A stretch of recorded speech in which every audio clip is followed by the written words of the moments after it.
रात के ठीक 11:30 हो रहे थे। विक्रांत सिन्हा कमरे में बैठे बस फाइल्स को देख रहे थे, जहां ये सुल्तान का नाम बार बार सामने आ रहा था। पर आखिर ये सुल्तान था कौन और मिल क्यों नहीं रहा था उन्हें? बड़ी मुशक्कतों के बाद कहीं एक लीड मिली थी कि वो एक उभरता हुआ गुंडा है जो छोटे मोटे क्राइम्स और ड्रग डीलिंग का काम करता है। स्टूडेंट्स को नशा पहले फ्री में देता है और जब उन्हें लत लग जाती है तो पैसा निकालता है। पर इसने शशांक को क्यों मारा और वो लड़की कौन है? अभी वो इतना सब सोच ही रहे होते हैं कि फोन आता है कांस्टेबल गुप्ता का, जिसे सुल्तान की लोकेशन का पता लग चुका था। तुरंत विक्रांत सिन्हा वहां से निकलते हैं। वर्दी में नहीं थे वो, पजामा और टी शर्ट में निकल पड़े।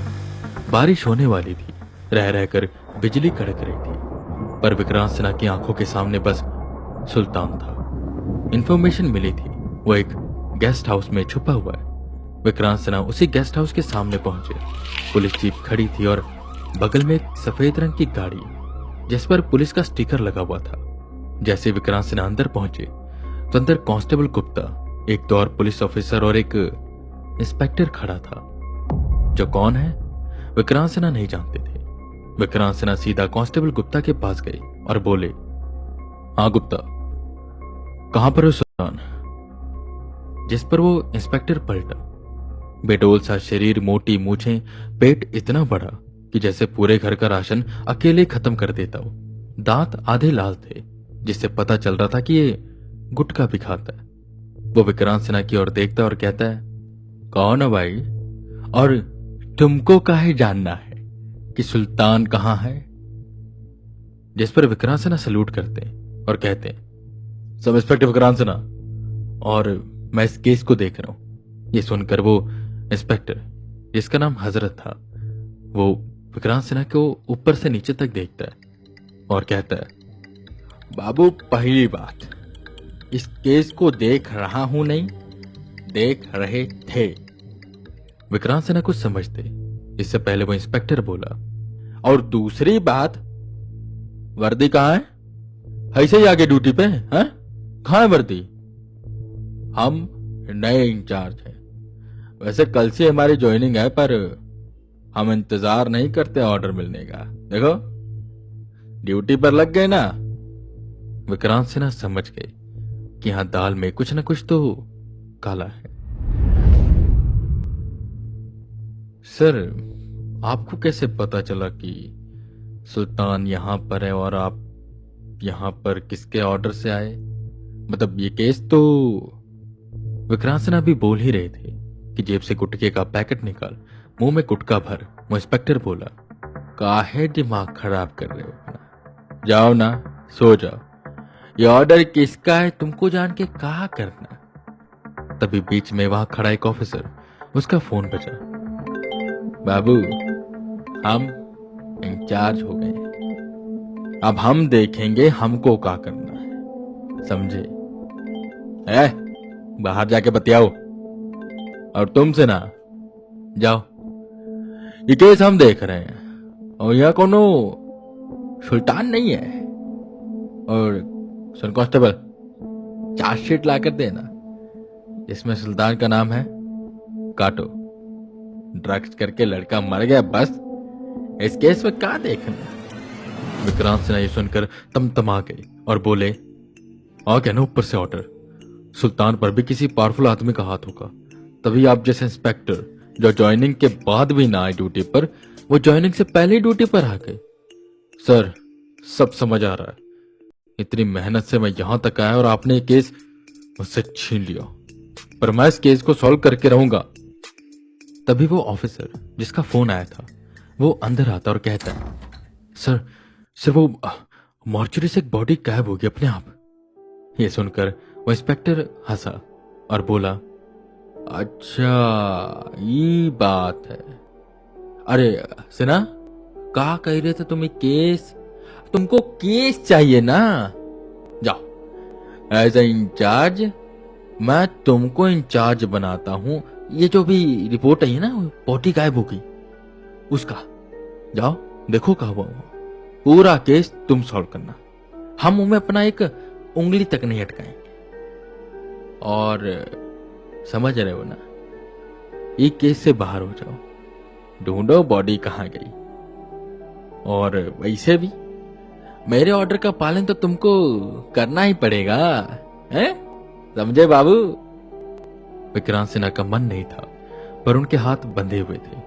सल्यूट कर वो कांस्टेबल गुप्ता को अपने साथ ले, जिनके रिटायरमेंट के बस कुछ ही साल बचे थे, उस चीर घर की ओर बढ़ने लगे। तेज बिजली कड़क रही थी और बारिश बस होने वाली थी, और खाली सड़क पर रात के समय विक्रांत सिन्हा और कांस्टेबल गुप्ता विक्रांत सिन्हा की बाइक से चीरघर जा रहे थे। पुरानी सरकारी बिल्डिंग जिसके बाहर लिखा था चीरघर। एक पुरानी बाइक खड़ी थी बाहर, और अंदर का दृश्य बहुत डरावना लग रहा था। चीरघर के पास में एक पीपल का पेड़ था, जो इस पूरे एनवायरनमेंट को और भी ज्यादा डरावना बना रहा था। खैर, गुप्ता और विक्रांत सिन्हा उतरते और अंदर जाते। अंदर आते ही विक्रांत सिन्हा को ऐसा लगा कि कोई ठंडी हवा का झोंका उन्हें छू कर गुजरा, और ऐसा लग रहा था कि कोई उन्हें देख रहा है। पीपल के पेड़ पर जब उनकी नजर पड़ी तो कोई भी पत्ता नहीं हिल रहा था। खैर, इन सब बातों पर ध्यान न देते हुए विक्रांत सिन्हा अंदर आए। वॉचमैन डरा हुआ था और एक कोने में दुबक कर बैठा था, जिसने जैसे कांस्टेबल को देखा भागते हुए गया और कहने लगा कि साहब, अच्छा वो आप सब आ गए। वो भूत है, वो लाश अपने आप गायब हो गई। मतलब मैं यही बैठा हुआ था, अचानक से मुझे अंदर से आवाज आई। मैंने जाकर देखा तो लाश ही नहीं, और साहब ताला से बंद था। मैंने खुद बंद किया था। खिड़की सब अंदर से बंद है। अब कैसे? अब इमा सब भूत प्रेत कोनो हाथ है बस। जिस पर विक्रांत सिन्हा आगे आते और उसे शांत कराते हुए कहते, अपने आप गायब हो गई, लाश है वो, फालतू की बातें मत करो। अरे भूत प्रेत कुछ भी नहीं होता, ठीक है? मुझे वो जगह दिखाओ जहां से वो लाश गायब हुई है। वो वॉचमैन डरते हुए उन दोनों को कोल्ड स्टोरेज फ्रीजर रूम में लेकर गया, जहां अलमारियों जैसे ढेर सारे ड्रॉर बने हुए थे, पर बड़े बड़े, और हर ड्रॉर के बाहर एक नोट लटक रहा था, जिस पर अंदर कौन है उसके बारे में सारी जानकारी थी। उन सभी ड्रॉर में से एक ड्रॉर खुला हुआ था, और उस ड्रॉर के अंदर का स्ट्रेचर बाहर उल्टा पड़ा था। वो वॉचमैन उसके पास गया और बोला, साहब यहीं से गायब हुई है लाश। विक्रांत सिन्हा अपने कदम आगे रखते हुए उस स्ट्रेचर के पास आते और फिर फोन के फ्लैश लाइट चलाकर उस ड्रॉर के अंदर झांकते। अंदर खून से एक निशान बना हुआ था, एक गोला जिसके अंदर ट्रायंगल बना था पर उल्टा, और उसके बीच से एक लाइन जा रही थी जो एक आकृति बना रही थी, कुछ डिमोनिक। विक्रांत सिन्हा जैसे ही उसे छूने वाले थे कि एकदम से उनके हाथ रुक से गए, रूह अंदर तक कांप गई। शायद यहां पर ठंड बहुत ज्यादा है, और ये कोल्ड स्टोरेज रूम था ना, ऑब्वियस सी बात है। ये सोचकर उन्होंने अपना हाथ बाहर निकाला और यहां वहां देखना शुरू किया। कोई भी सबूत नहीं था कि कोई अंदर आया, कोई बाहर गया। सीसीटीवी तो थे, पर काम कोई भी नहीं करता था, क्योंकि जो इस चीर घर की डेवलपमेंट के लिए सरकार की तरफ से पैसा आ रहा था, उसमें से आधे से ज्यादा पैसा गिद्ध बने कुछ अफसर पहले ही खा लेते। खैर, ये केस कुछ अलग सा था। किसी की एंट्री हुई नहीं, ना कोई बाहर गया। ऐसा लग रहा था जैसे वो लाश अंदर ही अंदर अपने आप गायब हो गई। विक्रांत सिन्हा ने उससे लाश की डिटेल मांगी तो वॉचमैन ढूंढ कर एक फाइल लेकर आता है, जिस पर लिखा हुआ था, राजेश, उम्र 32 साल, चमड़े का काम करता था, और मौत, इसकी मौत कैसे हुई इसमें तो कुछ लिखा नहीं हुआ। विक्रांत सिन्हा पढ़ रहे थे, बीच में ही वॉचमैन बोला, अरे साहब यही तो झोल है सारा। एकदम से गिर पड़ा और ना सांस चल रही ना धड़कन। डॉक्टर ने देखा कुछ समझ ही नहीं आया, इसलिए पोस्टमार्टम के लिए यहां आया, और कल इसका पोस्टमार्टम होना था और आज ये बॉडी गायब हो गई। ये सुनकर विक्रांत सिन्हा अपना माथा खुजाने लगे। शायद ये मरा नहीं था, पर मरा नहीं था तो यहां आया क्यों? एक काम कर गुप्ता, इस राजेश की फोटो आसपास के थानों में और बाकी जगहों पर भेज दो, ताकि कहीं भी दिखे तो पकड़ा जाए।